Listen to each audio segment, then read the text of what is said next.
días, bienvenidos a una nueva emisión de Doctor Responde. Hoy hablaremos sobre epilepsia, cómo es vivir con esta enfermedad.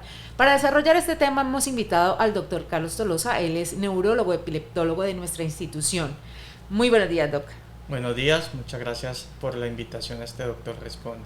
Bueno, empecemos por el principio. ¿Qué es la epilepsia? Bueno, la epilepsia es un trastorno neurológico, el cual se caracteriza porque el paciente empieza a presentar crisis convulsivas a repetición. La definición de epilepsia es aquel paciente que ha convulsionado más de 2 veces en la vida por un periodo separado mayor a 24 horas y que aquellas crisis sean de origen espontáneo, es decir, que no estén asociadas o facilitadas por fiebre, por trastornos metabólicos o por un trauma reciente. ¿Y cómo es vivir con esta enfermedad, doctor? ¿Esta es una enfermedad que incapacita altamente? Es una enfermedad que puede incapacitar dependiendo de la cantidad, de la frecuencia de crisis que presente el paciente y de qué tipo de crisis. Es decir, un paciente que presente crisis a diarias, que sean crisis que le pueden generar múltiples traumas, pues obviamente va a ser una enfermedad muy incapacitante. O aquellas crisis que no logren controlarse con medicación también son muy incapacitantes. Un alto porcentaje de los pacientes, por encima del 70%, se logran controlar con medicamentos y pueden llevar una vida totalmente normal. Afortunadamente, pues en Colombia tenemos una legislación que protege al paciente con epilepsia y pues le protege todos sus derechos para poder desarrollarse en la comunidad. Bueno, ya nos han enviado algunas preguntas a través de nuestras redes sociales y dice Gómez López Yami, ¿la epilepsia se controla o se puede curar? La epilepsia se puede controlar con medicamentos, como les mencioné, hay varios tipos de epilepsia. Hay algunos tipos de epilepsia que son benignos, que son los síndromes epilépticos que se presentan en determinados grupos de edad, que incluso en la medida en que va pasando los años, se cambia de etapa, se dan los procesos de maduración cerebral, tienden a desaparecer. ¿Okay? O aquellos pacientes en los cuales tienen una epilepsia asociados a una lesión a nivel cerebral, que se logra hacer un manejo quirúrgico, también se puede curar la epilepsia. Bueno, nos pregunta además Tarin Lorena, ¿cuál es la diferencia entre epilepsia y síncope? Ok, síncope. Síncope es aquel paciente que pierde súbitamente la conciencia por un periodo corto de tiempo y que se da secundario a la caída de la presión arterial. Se baja la presión arterial, se altera la frecuencia cardíaca, no llega adecuado flujo sanguíneo al cerebro y el cerebro, pues, el paciente pierde conciencia. A diferencia de la epilepsia, que es un trastorno electroquímico del cerebro que produce pérdida de conciencia, puede producir algún tipo de movimientos o manifestaciones muy variadas dependiendo de dónde se origine. Muchas veces el diagnóstico inicial es difícil, por eso en algunos pacientes se necesita estudios complementarios.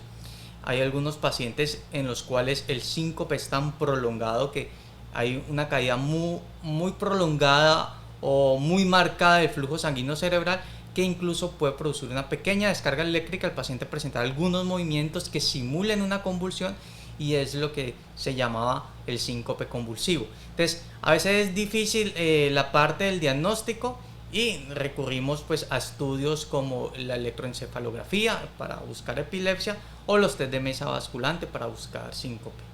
Bueno, y Carlos Montoya Fajardo dice, ¿existe algún procedimiento quirúrgico para curar la epilepsia? Hoy en día la cirugía de epilepsia ha avanzado mucho. Tenemos la disponible cantidad de técnicas dependiendo del tipo de epilepsia, donde esté localizado. Hay algunas epilepsias de localización, por ejemplo, en el lóbulo temporal, secundario a esclerosis mesial temporal, que les va muy bien con la cirugía, con unas tasas de alrededor del 90-95% de éxito tras la cirugía. Pero ¿cuáles son esos pacientes, doctor, que serían candidatos a esa cirugía? ¿O todas las epilepsias se pueden tratar con cirugía? No, Gabriel García Márquez decía que el bisturí era el fracaso de la medicina. Se puede interpretar de varias formas.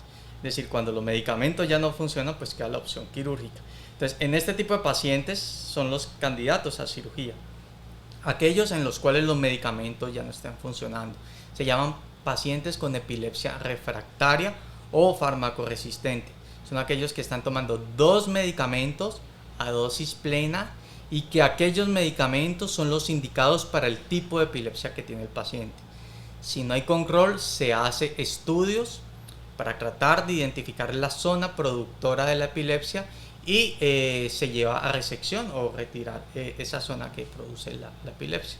Esto podría darle respuesta a la pregunta de Linita Opegui que dice, si tengo epilepsia y tomo 3 anticonvulsivos diferentes, ¿por qué sigo teniendo episodios? Sí, exactamente. Ya lo que tienes es, o sea, si los anticonvulsivantes que está tomando son para el tipo de epilepsia que tiene diagnosticada, si aquellos anticonvulsivantes están adecuadamente formulados, están en las dosis adecuadas, lo que tiene es una epilepsia fármaco-resistente y toca buscar otras alternativas. En este caso, la alternativa quirúrgica o incluso otras opciones terapéuticas como puede ser la dieta cetogénica. Hoy en día están saliendo muchas terapias de neuromodulación, pero ya el siguiente paso es no insistir más con medicamentos. ¿Por qué? Porque ya después de un tercer medicamento, un cuarto medicamento, solamente va a controlar un 5% de las crisis que padece, versus los efectos adversos que va a generar ese cuarto medicamento. Entonces sería no insistir y buscar otras alternativas de manejo. Es decir, que la recomendación para Linita es que busque consulta. La recomendación para Lina es que nos busquen, que acá le damos solución. Bueno, ¿cuáles son los primeros auxilios para asistir a una persona epiléptica? Pregunta ML Cajas. Ok, lo primero es mantener la calma, es la principal recomendación pues para el cuidador, y obviamente tratar de que el paciente esté en un ambiente seguro. Es decir, muchas crisis presentan auras en un porcentaje alto, el paciente alcanza a avisar, entonces estar el familiar pues pendiente, el cuidador, colocarlo en un sitio seguro para evitar que con la crisis vaya a generar un accidente, un trauma. Se recomienda que se coloque del lado izquierdo porque durante las convulsiones se generan muchas secreciones, para evitar efectos de broncoaspiración y que pues las pueda eliminar.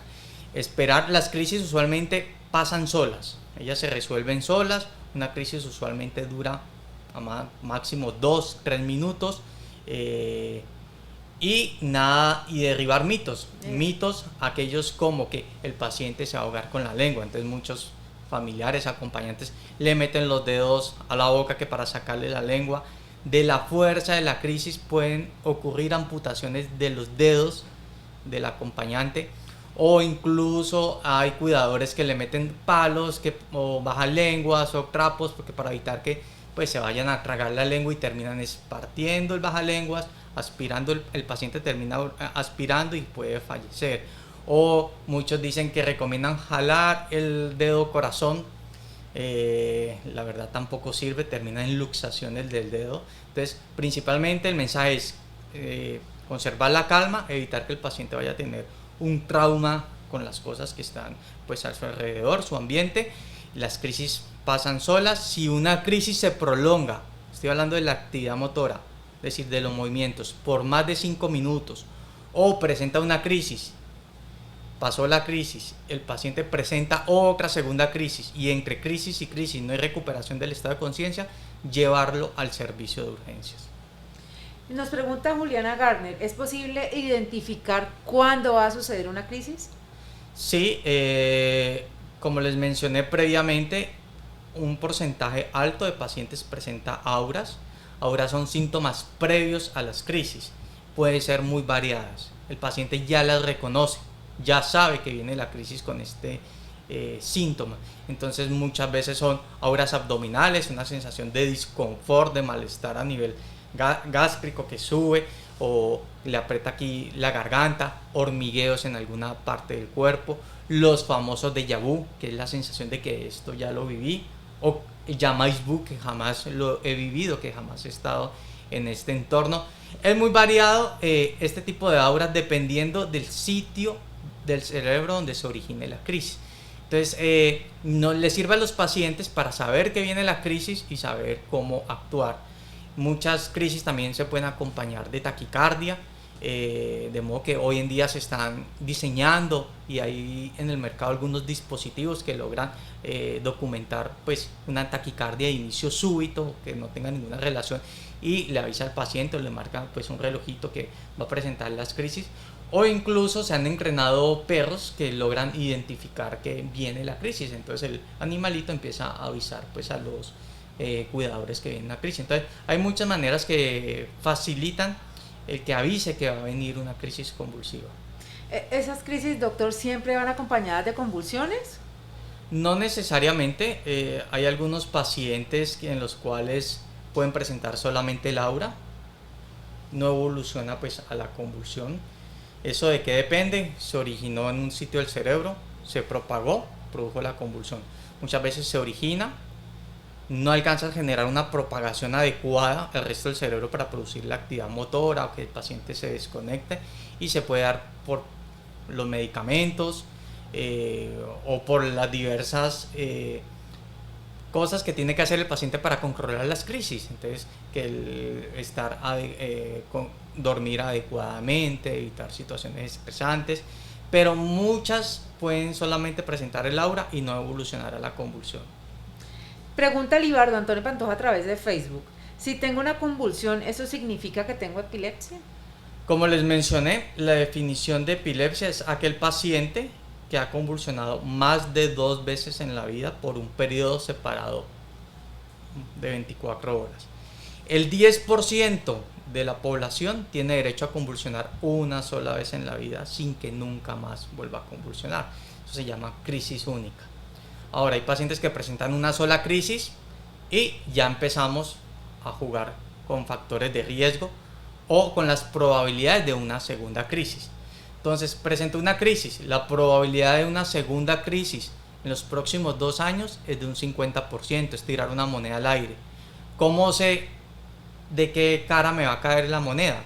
Con exámenes. Entonces, tomo una resonancia, veo si hay una alteración estructural, o tomo un electroencefalograma. Si hay algún tipo de alteración en ellas, pues nos orienta que tiene una probabilidad muy alta de una segunda crisis, y eso nos ayuda al diagnóstico de epilepsia. Tenemos el diagnóstico clínico, que son las 2 crisis separadas mayores de 24 horas, que sean crisis espontáneas, o que presenta una crisis y se le tomó resonancia o electroencefalograma y salieron anormales. O el tercer caso, el paciente que presenta una crisis, se le hizo todos estos estudios, salieron normales, probablemente es dentro del 10% de la población que convulsiona una vez y nunca más vuelve a convulsionar, y lo dejamos en un periodo de observación. A través de Facebook nos preguntan, ¿siempre hay una hora previa al evento y qué se puede hacer en ese momento? Una pregunta previa, estamos hablando pues precisamente del aura. El aura hace parte de la secuencia de la crisis, y el aura pues afortunadamente es una manera de aviso de que va a dar la crisis y nos da el tiempo suficiente para actuar. Y para actuar es básicamente evitar lo que es el trauma relacionado con la epilepsia. Tengo pacientes que por una epilepsia mal controlada han presentado crisis, se han caído, fracturas vertebrales, traumas craneoencefálicos, puede generar cantidad de traumas. Entonces, afortunadamente se presenta el aura y el paciente puede ponerse a salvo. Nos pregunta Isabela Lozano, ¿qué hacer si un bebé de 19 meses sufre epilepsia y no tiene control? Ok, un bebé de 19 meses, el cual lo importante es que se le haya hecho un estudio adecuado, se le haya hecho un estudio de lesiones estructurales, es decir, descartar que no haya una lesión a nivel de la resonancia, que se le descarte que tenga algo metabólico asociado, algo genético asociado. Y si vemos que a pesar de los medicamentos anticonvulsivantes persisten crisis, tocaría entrarlo en un protocolo de estudio de una probable cirugía de epilepsia, siempre y cuando ya se le haya descartado causas metabólicas, causas genéticas que de pronto no se habían documentado, y que quizás manejando esas causas puede mejorar las crisis. ¿Puede la epilepsia generar otro tipo de enfermedades, doctor? Sí, si no está adecuadamente controlada, sí. Hay una fuerte relación entre epilepsia y alteración cognitiva. Entonces yo le doy siempre el ejemplo a los pacientes que el cerebro es como un computador. Pues tenemos el computador y tenemos un sitio o un circuito que está haciendo cortocircuito. Resulta que los circuitos que están alrededor de ese corto empiezan a sufrir. Igual es la epilepsia. Cuando no está adecuadamente controlada, las crisis a repetición me empiezan a dañar áreas cerebrales. Entonces vemos como los pacientes empiezan a desarrollar deterioro cognitivo, problemas de memoria, problemas de aprendizaje, de cálculo. Vemos una correlación fuerte entre Alzheimer y epilepsia. No significa que todo paciente con epilepsia vaya a desarrollar Alzheimer, ni que todo paciente con Alzheimer vaya a desarrollar epilepsia. Pero entre ambas aumentan los riesgos, ¿ok? Entonces tenemos la alteración cognitiva, tenemos problemas comportamentales, alteraciones a nivel psiquiátrico. La epilepsia nos puede generar depresión, ansiedad, entonces genera mucha comorbilidad. Bueno, nos pregunta Cara Montoya Fajardo a través de Instagram. Si tomo Keppra, ¿y cuántas dosis olvidadas puedo tener para desencadenar un ataque? Bueno, no solamente el Keppra, sino todos los anticonvulsivantes. Cada anticonvulsivante o cada medicamento en general tiene algo que se llama vida media. Y es el tiempo en el cual, pues, al tomar el medicamento me va a durar en el organismo y va a hacer el efecto, por así decirlo. Entonces, él tiene sus determinados tiempos. En el caso específico del Keppra, son 12 horas. Por eso la recomendación es tomarlo cada 12 horas. Entonces, me lo tomé en la mañana, se me olvidó la dosis de la noche. Se me empiezan a bajar los niveles plasmáticos, los niveles en sangre del medicamento. Se me empiezan a bajar los niveles y me empieza a aumentar el riesgo de las crisis. Entonces, lo ideal es respetar los tiempos, tomar los medicamentos de manera, pues, muy juiciosa y muy estricta. Nos pregunta Angélica Vázquez, doctor, ¿qué probabilidad de éxito tiene la cirugía de epilepsia focalizada del lóbulo temporal? Ok, eso les había hablado previamente. Es la cirugía más agradecida dentro de la parte de epilepsia. El lóbulo temporal y principalmente pues el lóbulo temporal derecho en aquellos pacientes que son dominantes de mano derecha, que se sabe que su lenguaje y todas sus funciones de memoria están en el lado izquierdo, tiene unas tasas de éxito del 95% y prácticamente sin ningún riesgo de complicaciones a nivel cognitivo.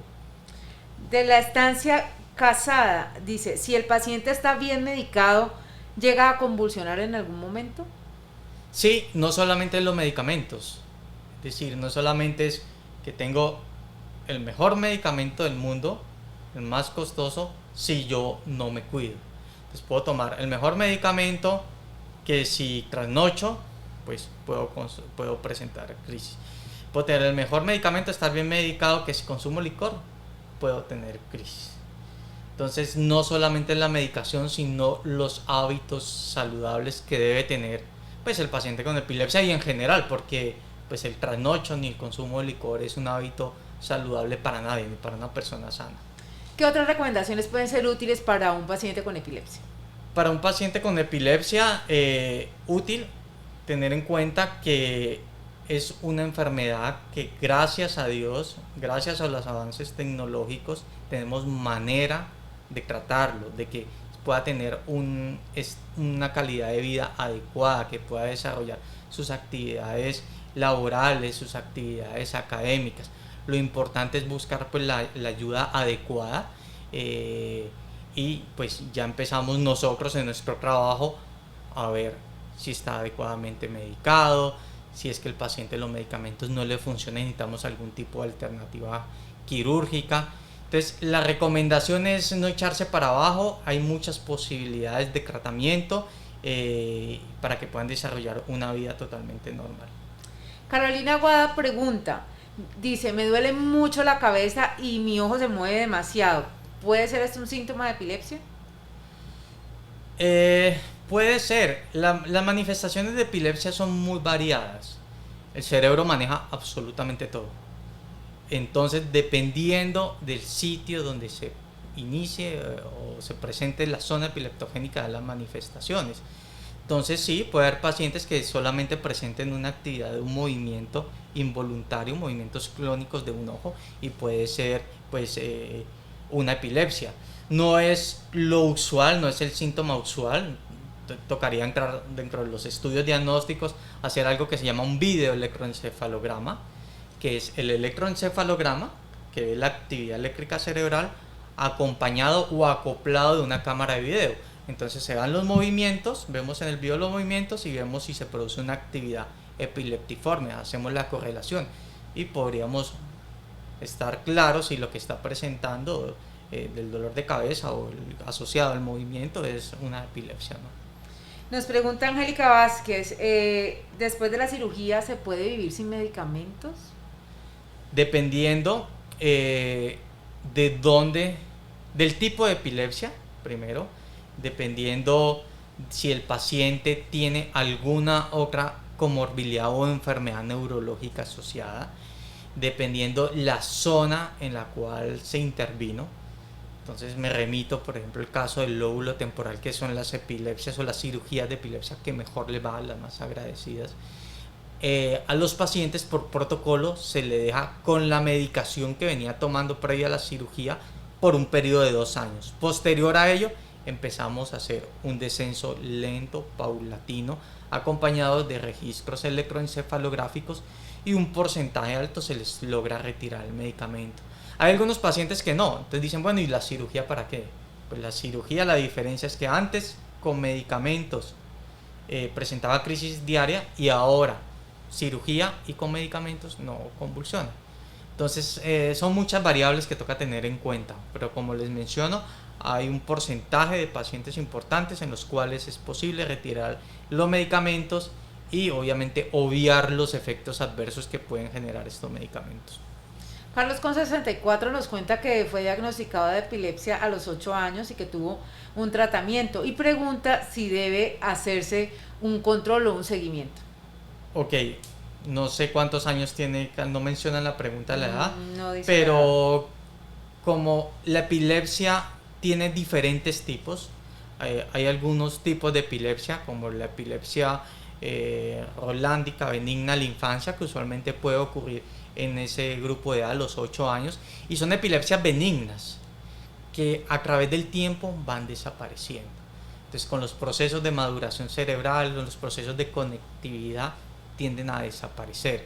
Pero valdría la pena, si tiene la duda, si tiene algún síntoma que le parece extraño, hacer un control electroencefalográfico. Nos dice Juliet Cardona a través de Facebook. Una pregunta, ¿un quiste cerebral puede ocasionar el riesgo de una convulsión? Bueno, los quistes cerebrales muchas veces son hallazgos incidentales. Incidentales es que no tienen ninguna relación con el síntoma que está presentando el paciente. Los pacientes que vienen con dolor de cabeza, se le toma una resonancia y hay un quiste cerebral, realmente no es el que produce la epilepsia. Los quistes cerebrales, para que llegase a producir una epilepsia, es muy raro. Tendría que ser un quiste que tenga un efecto compresivo importante sobre la corteza cerebral y que durante el proceso de desarrollo se haya producido alguna alteración de las láminas de la corteza cerebral, pero generalmente no lo produce. Nos dice Tatiana Ortiz Perea que su hija ha tenido repetidos episodios de convulsiones, que sin embargo ya le hicieron todos los exámenes y todo le sale bien. Pero ¿por qué se puede presentar ese tipo de convulsiones repetitivas y todos los exámenes salen bien? Bueno, son dos posibilidades. O que no tenga epilepsia, porque el diagnóstico diferencial o las cosas que pueden simular epilepsia es muy grande. O también depende de qué es lo que llame bien. Es decir, un paciente con epilepsia, el hecho de que tenga una resonancia normal no excluye que tenga epilepsia, porque en cuanto a resonancias hay dos tipos de epilepsia: la epilepsia lesional, que como el nombre lo dice, observamos una lesión, y la no lesional, ¿okay? Que no vemos absolutamente nada en la resonancia. Y en cuanto a los estudios de electroencefalografía, dependiendo de la frecuencia que haga los eventos el paciente. Si el paciente hace eventos ocasionales, pues le tomo un electroencefalograma corto de 30 minutos y la probabilidad de que salga alguna normalidad puede ser baja. Eso es como un juego de pesca, como ir a pescar. Yo puedo tirar el anzuelo y entre más tiempo esté el anzuelo, la mayor probabilidad de pescar algo. Entonces, si le ha tomado un electroencefalograma corto de 30 minutos, una hora, y resulta que la paciente convulsiona, no sé, cada 3 meses o cada 6 meses, pues es una probabilidad de que salga normal, pero eso no excluye el diagnóstico de epilepsia. Entonces, estamos ante esas dos posibilidades, dependiendo pues del contexto del paciente, de la frecuencia de las crisis, o si son muy reiterativas las crisis, ver si, y a pesar de que está con el tratamiento y vemos que todos estos exámenes normales, cuestionar el diagnóstico. Ahí podríamos invitar a Tatiana a que nos visite también. Claro que sí. Bueno, y Mary Galíndez dice: buenos días, ¿qué significa epilepsia focal refractiva? Mi hija tiene 6 años y padece este tipo de epilepsia, solo le da en las noches. Bueno, la epilepsia se divide en dos grandes grupos: focales y generalizadas. ¿Esto a qué se refiere? El término al inicio de las crisis. Focales, pues se refiere a un sitio, un foco, a un sitio donde se está originando las crisis. De ahí, de ese foco, se distribuye a través de una red, porque el cerebro funciona a través de redes de conectividad. Se inicia y se distribuye a través de una red. Entonces, epilepsia focal significa que se origina en un sitio. Epilepsia generalizada es que todo el cerebro que descarga al mismo tiempo. Y refractaria, que como lo veníamos mencionando durante todo el programa, es aquella que, a pesar de estar con 2 medicamentos que son los adecuadamente prescritos para el tipo de epilepsia y están a la dosis adecuada, persiste con las convulsiones. Entonces, eso es lo que tendría la niña, una epilepsia que se origina en un sitio y que está con 2 medicamentos y persiste con las crisis. Luisa Fernanda Ramos, a través de Facebook, dice: si ya me han hecho todos los exámenes, resonancia con contraste y simple y demás exámenes, y mi cerebro aparece completamente normal, y cuando me dan, a ver, trato de entender un poco, aparece completamente normal y me dan la epilepsia, me dan tónico. No, realmente no logro entender la pregunta de Luisa, doctor. No Bueno, sé si de pronto se... Sí, hay varias preguntas ahí inmersas. Y que no, en los exámenes no se encuentra el foco. Entonces volvemos al mismo punto. Hay epilepsias lesionales y no lesionales.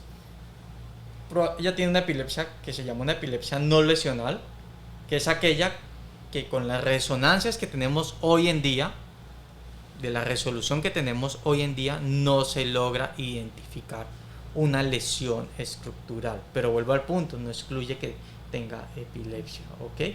Probablemente pues es un problema de conectividad o malformación de la corteza a muy bajo grado, que no lo alcanzamos a ver en la resonancia. Entonces no excluye la epilepsia.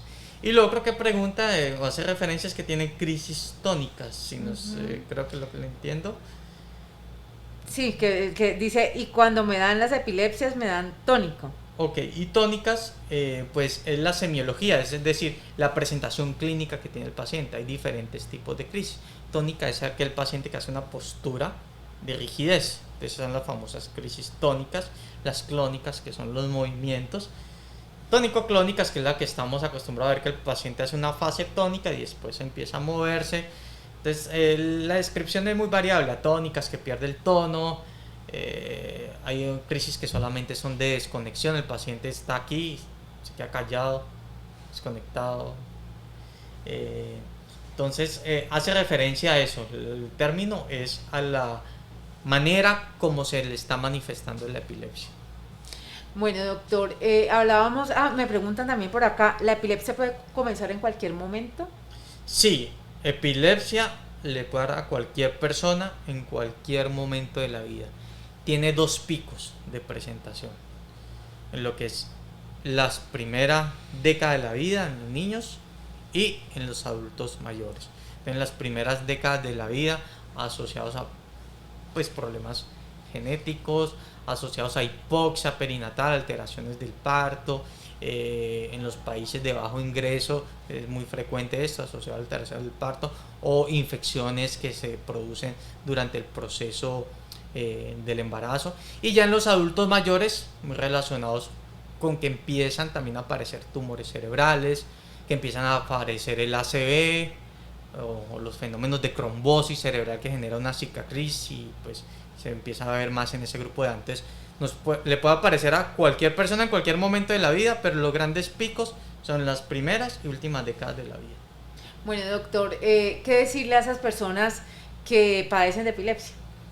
Vuelvo, y muchas veces puedo ser reiterativo, que existe manera de tratarlos, que existe manera de lograr un control de la epilepsia para que puedan desarrollar todas sus actividades, que afortunadamente, gracias a Dios y gracias al doctor Fandiño, un neurocirujano de Cartagena que fue a hacer lobby en el Congreso, hasta tocando puertas, se logró crear la ley 1414 del 2010, que es una ley que protege y ampara al paciente con epilepsia, que le garantiza una atención integral, que o sea, el sistema de salud le debe generar una atención integral, y que en esa ley también evita que se le vaya a generar algún tipo de discriminación, bien sea laboral o social, al paciente.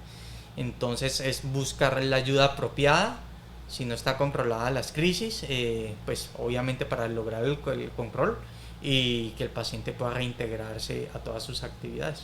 Y a la gente que está alrededor, ¿qué le podemos decir? Que lo importante es el acompañamiento, y todo acompañamiento debe ser con paciencia y con calma. Que no solamente es el apoyo pues emocional que le debe brindar pues al paciente, sino pues evitar que emocionalmente también el cuidador se vaya a desgastar o alterar. Entonces vuelvo al mismo punto, conservar la calma para saber cómo atender al paciente durante el proceso de las crisis, y estar en la lucha con los sistemas pues administrativos de nuestro sistema de salud para que se le garantice al paciente la atención integral basados en la ley que los protege. El principal mito que debemos derribar. El principal mito que debemos derribar, que la epilepsia es algo intratable, que la epilepsia venimos con la concepción antigua, quizás por, no sé, mitos religiosos, de que estaba muy asociada pues a males, y que incluso hoy en día en algunas poblaciones de nuestra región del Pacífico piensan que están asociados a cosas de brujería o cosas de demonios. Entonces, derribar todos esos mitos, y el principal mito es, el mito a derribar es que pues que es algo intratable, realmente se puede tratar y se puede controlar. Para cerrar, 3 consejos que deban quedar súper claros y que deban seguir las personas que nos están viendo en este momento. Buscar una ayuda, buscar un equipo de atención integral en epilepsia. Aquí pues en nuestra institución tenemos el manejo integral del paciente con epilepsia, un equipo multidisciplinario. Tenemos los neuropsicólogos, los neuroradiólogos, los cirujanos, la parte de nutrición, de terapia, de rehabilitación. Entonces buscar el sitio adecuado para que se le dé la atención integral. Segundo, que meterse en la cabeza, o mejor, sacarse de la cabeza aquellos mitos o aquellos sentimientos de minusvalía, porque sí se les puede tratar y pueden desarrollar pues su actividad laboral. Y tercero, no, pues una vida saludable como todos tenemos que llevar. Una vida saludable aplica para todo, Doc. Así es. Bueno, muchas gracias por acompañarnos. Este tema está bastante interesante y hemos tenido a nuestros usuarios muy atentos haciendo preguntas. Muchas gracias a todos. Bueno, y a ustedes muchas gracias por acompañarnos. La próxima semana los esperamos con otro tema de interés en Doctor Responde. Clínica Imbanaco, Grupo Quirón Salud, vocación de servicio.